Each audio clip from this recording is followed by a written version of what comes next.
how does ABET accreditation help hiring managers to identify top talent who are well equipped to kind of meet the technical and project management demands of AEC roles? I'd be happy to, and I'm going to veer off a little bit. One of the things that the Industry Advisory Council, as a sort of a best practice, is for programs to have industry advisory boards. So that's an opportunity for folks in industry to work up close and personal. AEC hiring managers, this is an episode for you. Did you know that over 200,000 students graduate annually from ABET accredited programs entering the workforce with a strong foundation in engineering principles and practices? In the AEC industry, where the demands are really high and the challenges are complex, hiring managers need reliable ways to identify top talent. ABET accreditation provides that assurance, serving as a benchmark for graduates who are ready to excel in technical and project management roles. In this episode, I'm joined by two industry leaders shaping the future of our workforce. Dr. Hamid Fonooni, past president of ABET and director of the Ergonomics program at the University of California, Davis, and Suzanne Beckstoffer, chair of the ABET Industry Advisory Council. And they're going to talk about how ABET accreditation empowers hiring managers to find the best candidates for the unique challenges of the AEC sector. They're also going to share some really great strategies for attracting, hiring, and retaining top talent at AEC firms. And to me, all AEC firms should be doing what they tell us in this episode. Let's jump right in.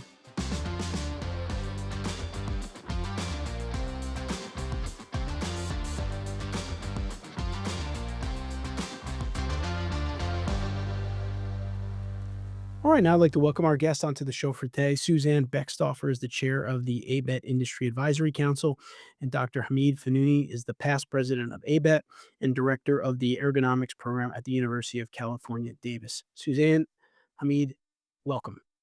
Thank you. Nice to be here. So we're excited to have you with us today on the AEC Leadership Podcast to, dive in a little bit and talk about STEM and, promoting the success of STEM professionals in their careers.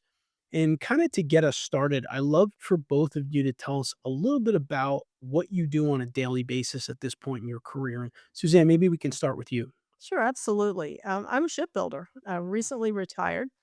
And my role right now, when I retire, I'm kind of a planner type person. So I said I want to have something to do. So I do things related to engineering and to education and financial literacy.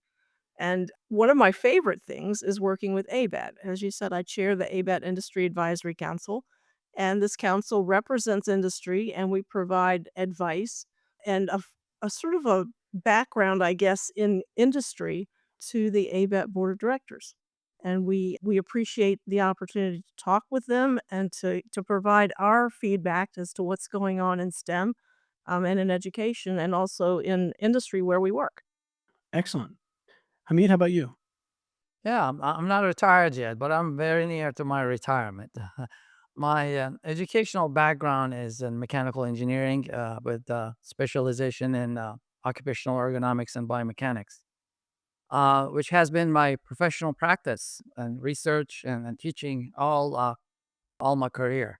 I have a combined work experience of about 39 years with 22 years in academia and 17 years in industry.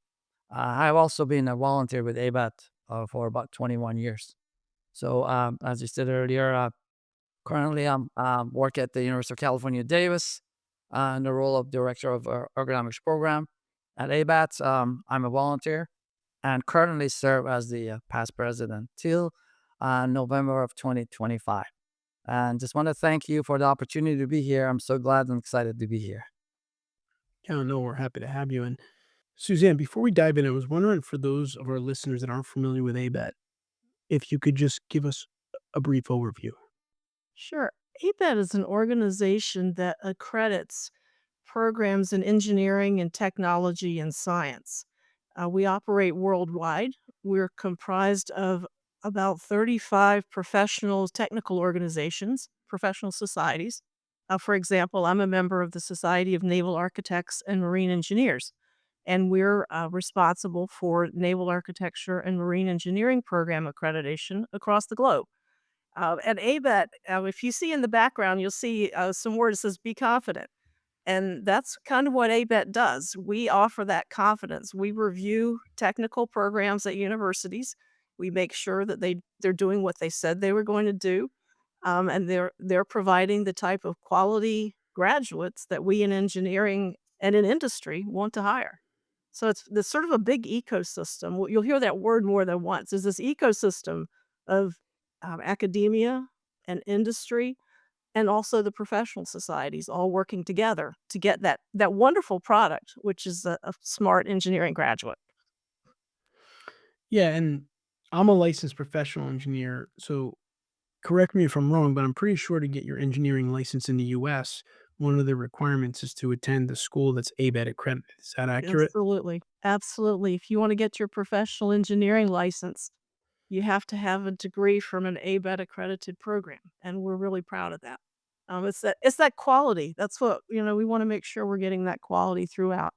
For sure. I mean, we all know that with licensure in any of our STEM professions comes a lot of responsibility in terms of the health and safety of the public and everything that goes along with our project. So having, the proper education and background is of course highly critical to what we do to be successful. So that's great. So, I mean, in your opinion, what are some of the biggest challenges that technical hiring managers in the AEC industry face today when they're trying to kind of balance production goals, budgets, and deadlines with effective talent acquisition? Because I know it's challenging. It is challenging. It's just not hiring, it's actual retention as well. We have been seeing a shift in overall profile of individuals entering the workforce in STEM-related fields, which also includes, AEC industry.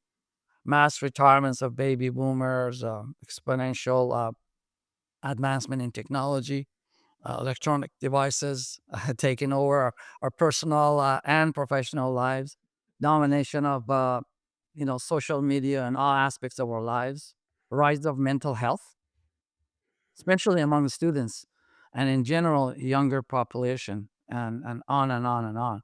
Well, this shift became more complicated during the COVID and post COVID. In some instances, we have not completely recovered yet. We all experienced it in different ways. So, as the learners and the educational institutions, as well as industry. In addition, institutions of higher education have been going through a shift as well. Academically, unprepared students entering the higher education budget cuts at state and federal levels, which will we see more of this probably next few years. Many online degrees offered through for-profit institutions with powerful marketing strategies. It has been a thriving business with no serious quality assurance, a process to ensure these institutions are delivering what they claim. Also, public and hiring managers must closely scrutinize the validity and quality of education that the learning institutions offer. It is because the knowledge, skills, and attitude and the overall strength of the competencies these graduates attain are of utmost importance to any hiring manager in any sector. So, technical hiring managers in the architecture, engineering, and construction industry, and in general, all technical fields face several unique challenges when trying to balance production goals, budgets, deadlines, and effective talent acquisition. And some of them are obviously, talent shortages. That's hiring managers often struggle to find qualified candidates, forcing them to either settle for less experienced professionals or delay projects. The competition for talent is fierce, driving up salaries and recruitment costs. Also, fast pace of technological advancements, the integration of new technologies such as building information modeling, artificial intelligence, augmented reality, virtual reality, and software tools as transforming the AEC industry. So, technical hiring managers need to find candidates with up to date technical skills, but many professionals may not have the training or experience with the latest innovation. So, this forces hiring managers to balance the need for high technical expertise with difficulty of finding talent that is both qualified and adaptable to evolving technologies. Uh, Another challenge would be high demanding projects and tight deadlines, enough set. Pressure to meet deadlines can lead to hasty hiring decisions, potentially sacrificing long term fits for short term capacity. It's all tactical. So we got to really think strategically here. Budget constraints substantially tighten hiring managers' hands as well. Recruiting top talents can be expensive due to high demands for skills. So this can lead to compromises, such as offering lower salaries or fewer benefits, which may deter top candidates or lead to higher turnover rates. So diverse skill sets and focused specialization, that's another challenge. Don't hold back on the challenges.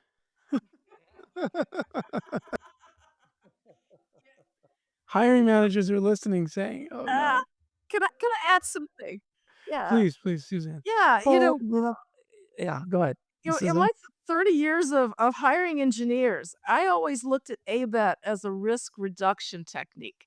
That was part of my strategy. To be as efficient as possible, we made sure that anybody that I was going to hire as an engineer job category was going to come from an ABET accredited program. So that gave me that sort of a floor and a screen. I knew that I was getting at least a certain level of quality, and that made my process a whole lot more efficient. And I have to give a lot of credit to our human resources folks too. We work closely with them, and our job descriptions, anything that we were putting out as an engineering job hire, it was going to say in there that it required an ABET accredited program graduate. And so that kinda helped us keep out I'm not gonna say the riffraff, but it kept out the people that weren't gonna, meet the standards that we set. And, I worked in a business we're building ships, and submarines, and people can die if we don't do this right. So we've gotta make sure that we're hiring people who have the level of quality and the level of skills that we need. And I've always been grateful to ABET for helping make that difficult process a little bit easier. Yeah, and the reason that I invited Hamid and Suzanne to come on with us today is because we work with a lot of firms across the country and through our project management, our people leadership programs, and we're always hearing the same thing from them is that it's a real struggle to hire. I mean, that's their biggest challenge. Challenge number one, recruiting and retention, right? Like Hamid said, retention is just as hard as recruiting sometimes. And I do think that sometimes people take the ABET accreditation for granted, or they're not paying attention to it. Some companies, they're looking at the resume and they're not thinking about the school and the accreditation behind it per se, right? Which is one of the reasons that I wanted to have you both on so we can highlight that and we can really talk about that. And I guess Suzanne, maybe you could talk a little bit more about how does ABET accreditation help hiring managers to identify top talent who are well equipped to kind of meet the technical and project management demands of AEC roles? I'd be happy to, and I'm gonna veer off a little bit. One of the things that the Industry Advisory Council and ABET in general pushes as a sort of a best practice is for programs to have industry advisory boards working with their program, and I've had the joy of serving on a few of those. So that's an opportunity for folks in industry to work up close and personal with the department. Take a look at the curriculum, offer your feedback on the types of courses that are being taught. I've had the opportunity to go to student job fairs and talk to the students. One of the schools that I work with has something they call Pizza My Mind. and they invite companies to come in, buy pizza for 200 students, and talk to them over their lunch break about what work is like in their business. And, I wish I'd had a few of those when I was in school. It's also, there's other opportunities if you take the time for industry folks to really get inside the door and work with the departments. I mentioned the industry advisory boards. One of the other things that we do is we offer internships. And that gives students a chance to get out over their summers and see what work is like, experience what it's like to do a job in my business in shipbuilding, or to do a job in some other technical business, and get a feel for it early. And I highly recommend that they take 2 or 3 summers to try different things and kind of get a feel for, different opportunities. If you graduate with an engineering degree, you've got plenty of opportunities out there. It's also going to be a matter of finding the best fit. And I think finding the best fit is going to help with retention, which is one of the things that we all want. Yeah, no, that's great. And I think it's great to have that collaboration between industry, ABET, the educational, the universities and colleges. I think we need to work together because everyone's impacted by this, right? And it needs to be a collaborative effort. So, I mean, what is the value proposition of ABET accreditation for AEC firms looking to maintain this high employee morale and kind of long-term resource stability in their organizations? Great question, Anthony. Yeah, ABET accreditation or ABET accredited programs graduates offer several key value proposition for AEC firms. Not only in the context of technical competencies and essential skills, but also maintaining high employee morale and ensuring long-term resource stability. So some of the benefits would be enhanced employee skills development and career growth. So in terms of skill development, ABAT ensures high quality of learning, and that's what ABAT is all about. And the graduates of ABAT accredited programs are aligned with globally recognized standards. So that makes mobilization and moving around much easier, even other countries. This allows employees to gain skills and expertise that are relevant and in demand in the industry. In terms of the professional growth, the graduates of ABET accredited programs are more likely to receive structured career development opportunities, which can help them move up within the company. This provides a sense of purpose and directions, directly improving morale. Now, lifelong learning is one of the student outcomes that is evaluated during the program review or accreditation or reaccreditation of the programs. Actually, this year's ABAT Symposium theme is Endless Discovery, navigating the path of lifelong learning.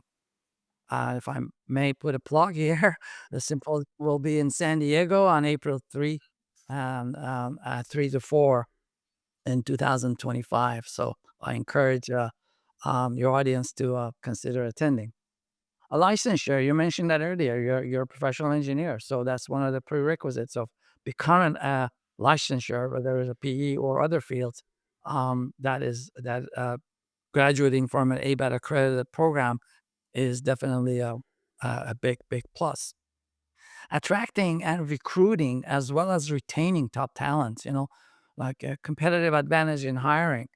But accreditation is recognized as the gold standard of quality in technical education and commitment to excellence in learning and competency. So one of the ABAT's slogan, as Susan mentioned earlier, as be confident. So firm that hires from ABAT accredited programs have confidence in their hires because they are most likely to attract top talent.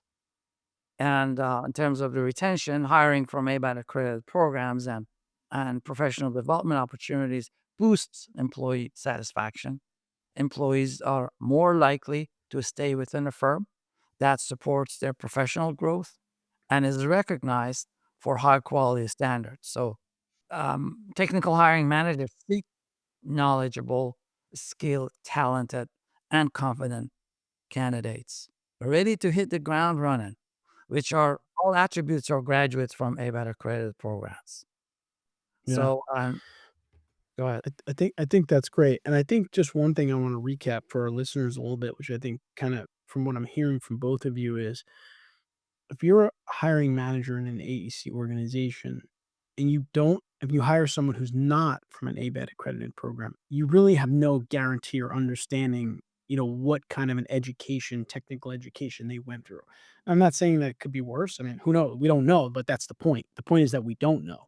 And it's kind of going along with a lot of the things that Hamid said, a lot of the requirements for someone to be successful in this industry are having the technical knowledge, being confident, being able to communicate effectively, right? Being a leader in certain ways. And if you need to find that person, I'd want to do it in a way that can kind of most guarantee my success with that hiring, right? Put me in the best position to hopefully that I'm adding the right person to my organization because we all know it costs a lot of money to hire, train someone, onboard someone. And then if it doesn't work out, you have to start the whole process again, right? So by hiring someone from an ABET accredited institution, there is a level of certainty and comfort that a company can have knowing that they've gone through a certain rigorous or certain level of academic curriculum and background that you can feel good about when you're going to invest the time and money that it takes to onboard an engineering professional, train an engineering professional because they're ABET accredited, help them get licensed as an engineering professional. And so, I'm sure that there are hiring managers listening to this right now, and I want to make sure that they're very clear that by going the route of hiring someone from an ABET accredited institution, it really takes out a lot of the back end legwork and research for you. And I think gives you a better chance of that individual being successful within our industry, if you will. Would you both kind of agree with that statement? Well said. That's very accurate. And I think, as you mentioned, the hiring managers need to think strategically rather than tactical to get out of these challenging mode. So, yeah, right on. Great. So, Suzanne, how can these AEC hiring managers really leverage the ABET accreditation to attract and retain this talent like we're talking about when there are so many other companies out there trying to do the same thing? I've got a couple of ideas on that topic. One is using this ABET ecosystem to build relationships with the universities. As I mentioned, industry advisory boards, that's a great way to do it. Providing internships, some companies even provide scholarships. So you build a relationship with the university, you get to know what they're producing. Maybe you have an opportunity to sponsor some research or sponsor student papers or sponsor student projects. And, one of the things that I had to learn when I graduated as a structural engineer is I had to work with other people. And one of the things that ABET encourages is cross-disciplinary projects as part of the capstone of a student's education. And so those are the kind of things that let students learn what it's like to really be out in the real world. And if you're working closely with a number of universities from which you may be hiring, maybe they're in your immediate area or other parts of the country, that kind of gives you a nice relationship. You get to know the students, you get to know what they're producing. Hopefully you have some of them coming to spend summers working with you. You get to know the professors, you know what the professors are teaching. You provide opportunities for the professors to do work with you and the students to do work with you. It makes a really, really nice a nice relationship. And it's all about relationships too. I mean, you want to stay in a place where you're comfortable, where you work with people that you like and you know and you respect. And I just see all kinds of goodness in there. And I just saw recently, I was at a SNAME conference and a couple of young folks from a university in Texas stopped by to say hi. I had bumped into them at our conference last year. We happened to be looking out the window at a marina full of beautiful yachts and got to talking. And next thing you know, a couple of them came to work in my company. Spent the summer working on submarines of all the cool things. and, they loved it, and they told their friends. And next thing you know, we've got a few more of them coming back this summer, and that's the kind of thing it really is about people. I mean, I know we're all technical folks, we're all engineers, we're all about the technology and getting the right answer, and it's also important to add that relationship piece, and, I think this ABET ecosystem is a wonderful way to do that.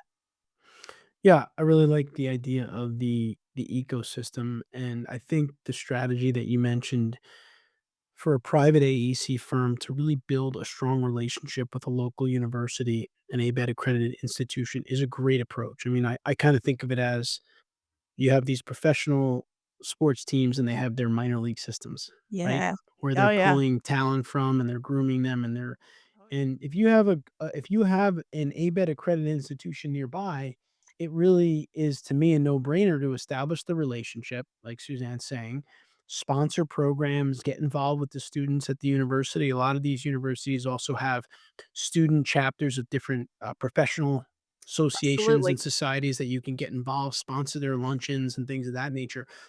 And I think students will appreciate your support of them, and the institution, of course, will appreciate you supporting their students. And of course, from the long term perspective of hiring, you're building relationships. Suzanne gave a great example of a couple of engineers that she happened to meet and ended up, working with her and working with her organization. So Yeah. I think relationships matter. I think putting in the time matters. And I think, building the relationships with some of these institutions for private firms can be really, really valuable and really worth your time and effort. And Suzanne, I have one more question for you, and then Hamid, I have one more question for you. And my last question for you, Suzanne, is talk a little bit more about how the continuous collaboration between these AEC hiring managers and ABET can really drive improvements in workforce readiness and support kind of that long-term success in engineering project delivery, not just the immediate hiring. Mhm. Sure. I wanted to add one other thing that I thought about as we were talking about the students, and that's mentoring. One of the schools where I've been on their industry advisory board decided that they wanted to get professional women as mentors for all the women students. And I thought, hey, what a great idea. So a bunch of my friends and I signed up and we worked with them and we brought them to the places where we work. We took them around on sort of a local tour to business, and all of them ended up, getting jobs, getting summer opportunities. A couple of them got scholarships, and that's one of those relationship things that I think is it's important at the beginning of a student's career, but those kind of mentoring things are important throughout all of our careers. You think back, I know I had some mentors who taught me things. I'm sure all of you did as well. So I think that's part of that long-term opportunity for us. Yeah, I love that. I mean, at EMI, we build custom programs for large organizations, public sector, private sector, and when we do that, we often interview project managers because when we're trying to build a program, we want to build it for them. So when we interview them and we ask them about their experience as a project manager, as a leader in the industry, I would say 9 times out of 10 it comes back to the mentors that they've had in their career, right? It's not necessarily a course or a template or a video that they watched. It's really the mentors that they had in their career that guided them in being successful as a project manager and as a leader. And so I think what Suzanne said there really rings true for, I would say, most professionals in the AEC industry. And by fostering some of these partnerships between private firms, ABET, ABET accredited institutions, again, you have that ecosystem. And within that ecosystem, you have opportunities for mentoring and pathways for mentoring. And that's really, in my opinion, what is very valuable for young engineers because you can learn a lot in the classroom, but you have to also get in industry and learn from people that have been on project sites and have done the work. And putting those two things together, I think, is what makes you a successful professional overall, and that's really important. I agree. Can S- I add one more thing? Please. I keep coming up with these ideas. um, another experience that I thought was kind of special. Small university near where I live had a program that was in a technical field, but they also were thinking bigger, and they asked the local industry if they would be willing to support them in growing beyond their current suite of engineering and technical degrees and growing into an electrical engineering program. And we all signed on, and that was, that's part of that ecosystem, I guess, writ large. We needed to hire electrical engineers, and so did a lot of other firms in our local area. And so we worked with them. We helped them. We reviewed the curriculum. We're not academics, but we did give them some, some ideas of things that we needed that were important to us. And we wrote letters of support, and we talked to the dean and the provost. And next thing you know, they have an electrical engineering program. And a few years later, that engineering program was ABET accredited. And so wow. And that's part of that, everybody working together, and we all did our part and ended up with a big success. So I have to say I'm really proud of that. And that's the ecosystem we've been talking about, is when we all work together, we all end up with something wonderful. That's great. No, that's a great. I love hearing case studies and examples like that. That really helps people to understand the magnitude, of Mhm. some of the things that we're talking about, which is great. So, I mean, what final piece of advice can you give to AEC hiring managers and professionals looking to strategically use ABET accreditation to address the talent challenges that we've been talking about here and really enhance their project outcomes? Right. Well, we talked quite a bit with the involvement of AEC firms with ABAT. I think engaging AEC firms with accrediting body like ABAT plays a crucial role in shaping STEM education, particularly in project management, engineering technology, construction management. These are all the programs that are accredited by ABAT. So, for example, in terms of involvement, we mentioned mentoring. We mentioned a few other examples. One of the things that when the AC firms are involved with ABAT, they can influence and ensure industry relevant curriculum are taught at the schools. So, ABAT accreditation ensures that academic programs meet the high standards required by industry stakeholders. So, by participating in ABAT's processes, AC firms can help influence the curriculum to reflect the latest trends, technologies, and practices in engineering, project management, engineering technology, construction management, and STEM field in general. Building a skilled workforce. Again, by engaging with ABAT accredited programs, EAC firms also ensure that the professionals they hire are well equipped with the foundational knowledge and practical skills needed for complex projects. The other thing that I can think of is enhancing professional competence, as we mentioned, by getting involved with continuous improvement. Continuous improvement is the essence of ABAT accreditation. EAC firms' involvement in this process can drive the focus on developing competencies that are crucial in the workplace, such as project planning, risk management, leadership, and sustainable design practices, and so forth. So, also feedback on emerging industry needs. There's always a gap between industry and academia. So, that's where industry can have an opportunity to close that gap. Again, EAC firms can provide valuable insight into the future direction of the industry by collaborating with ABAT. Like these firms can contribute feedback on the evolving skills. So these are some of the things that I can think of. Susan, can you think of anything else that you want to Yeah, jump in? I got another one of those ecosystem things. The the professional societies are also part of this. The professional societies provide the program evaluators who go in and actually look at the criteria and then go visit, every 6 years, they go visit the programs, go to the schools and make sure that they do what they say that they're going to do. And those professional societies have lots of other roles in continuing education. I know a lot of the meetings that I go to for my society are very technical, and that's part of that continuous learning.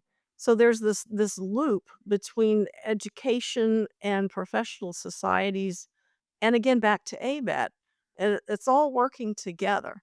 And when Hamid mentioned that the theme for our upcoming symposium in 2025 is going to be on lifelong learning. And that's what we're all doing. You don't graduate with a degree and then stop. You're going to fade away pretty quick if you do like that. So I think we're all involved in this whole system of continuous learning throughout our entire careers and our lives. And you know, ecosystem again. I Yeah, have one no, the ecosystem is a good word for sure. You go yeah, ahead, Amit. You have I something have else? one more comments regarding this, and mentioned earlier, thinking and strategically, really building partnership with ABET accredited programs and institutions. That is a strategic. Establishing connection with universities and colleges that offer ABET accredited programs. They can create a pipeline of well prepared talent collaborating on, as we mentioned, internship, mentorship, co-op programs. These are given the hiring managers early access to top tier candidates. Another forum would be, again, it might be a little bit, asking very too much, but scholarships.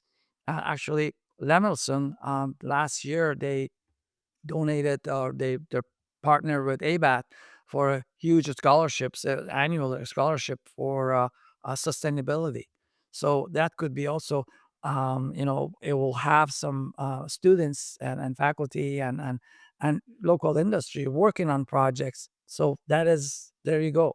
Your talents are right there. What do you call the low hanging fruits to Yeah, pick. for sure, for sure. And I think really what I've taken away from this conversation, and I think a good way to kind of wrap it up is to say that ABET has really created a standard for engineering education, right? Which I think is important because when you have thousands of students across the country going to different institutions learning engineering and they all have to go out into the workforce afterwards, there has to be some level of consistency around the type of engineers that we're producing here. And if we don't have an organization like ABET that's kind of going to these institutions and saying, let us take a look at your curriculum and let's make sure it hits a certain standard, then we don't know if there's going to be any consistency across the country where we practice engineering, right? Or wherever these professional engineers might be practicing. I think this is really important. And it's certainly something that's important to us at EMI because really that's kind of what we're trying to do with firms when it comes to project management and engineering, right?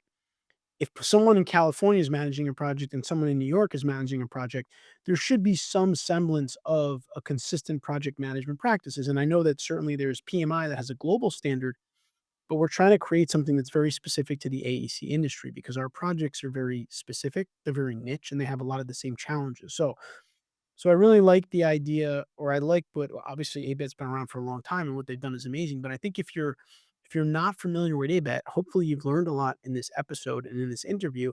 But I think one way that I like to say it is that they've set a great standard for excellence, I think, in engineering education. And connecting with ABET and these ABET accredited institutions is a great opportunity for engineering organizations and firms in the AEC industry to collaborate with these institutions, to collaborate with ABET, and to support students into their career.